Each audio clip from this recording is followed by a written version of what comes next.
ایک سوال موصول ہوا ہے کہ اگر کسی حاجی کو حرم میں عبادت کا شوق کم محسوس ہو اور دل ادھر ادھر بھٹکے تو وہ خود کو کیسے سنبھالے؟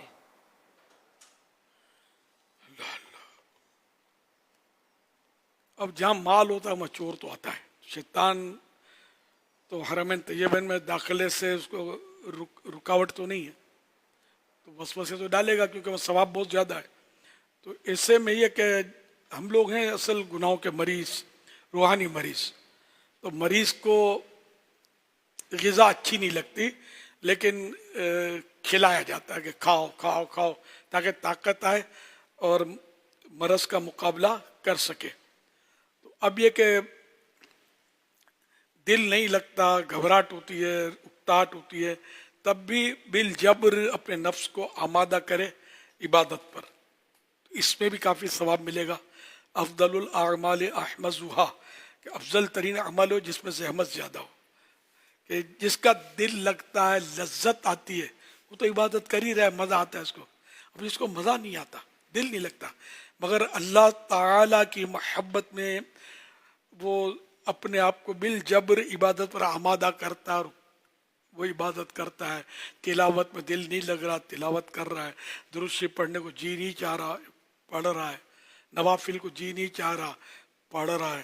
طواف کو جی نہیں چاہ رہا کہ یار بہت رش ہے, تھک جاتا ہوں وغیرہ, لیکن اپنی ہمت کر کے وہ طواف کرتا ہے.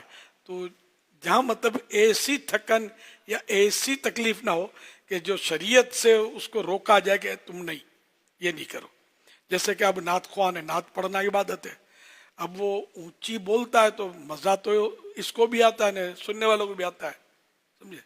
لیکن بعد میں پھر یہ کہ غرغرے کرنے پڑتے ہیں اور آواز نہیں نکلتی, گلا بیٹھ جاتا ہے. تو اس کے لیے اجازت نہیں ہے کہ یہ اس طرح گلا پھاڑے اپنا, اتنی آواز نکالے جتنا اس کا گلا برداشت کرے اور بیمار نہ پڑ جائے, اس کا گلا بیمار نہ پڑ جائے. تو اسی طرح ایسی عبادت میں بھی اس طرح کے ضرورتاً وہ احتیاط بھی کرنی ہے. عام طور پہ یہ ہوتا نہیں, خالی سستی ہوتی ہے اور بس وہ من نہیں ہوتا, دل نہیں ہوتا. لیکن دل کو ضروری اس کے اوپر آمادہ کرے تو انشاءاللہ اس کو کافی ثواب ملے گا. کسی کا قول بھی تو ہے کہ نماز میں جس کو دل لگتا ہے, جس کا وہ تو پڑھتا ہے, وہ لذت لیتا ہے. جس کا دل نہیں لگتا لیکن رب کی محبت میں پھر بھی نماز پڑھتا ہے, اس کا ثواب زیادہ ملے گا اس کو. یہ کسی کا غالباً قول ہے. حضرت مفتی احمد یار خان